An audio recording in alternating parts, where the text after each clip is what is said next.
Friends ഇതൊന്ന് കണ്ടു നോക്കൂ ഫ്രണ്ട്സ്.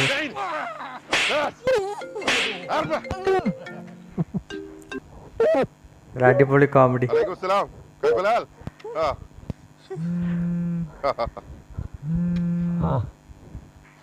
ആ വാപ്പ പറ. എന്തൊക്കെയുണ്ട്? സുഖം തന്നെയല്ലേ? ആ നല്ല സുഖാണ്. ഞാനേ എന്നോടൊരു സന്തോഷ വാർത്ത പറയാൻ വേണ്ടിട്ട് വിളിച്ചാണ്. എൻ്റെ ഉമ്മ പ്രസവിച്ചു. എനിക്ക് 12ാമത്തെ ഒരു കുട്ടിയും കൂടി ഉണ്ടായി. മനസ്സിലായില്ലേ? അനക്കൊരു പെങ്ങളുട്ടിയും കൂടി ഉണ്ടായിന്ന്. പേരെന്തേലും വേണല്ലോ. എന്താ പെടുക? അതിന് നിങ്ങൾ ആ ബലതീ കണ്ടാളി.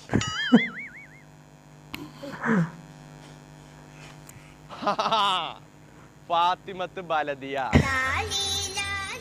സെറ്റ്.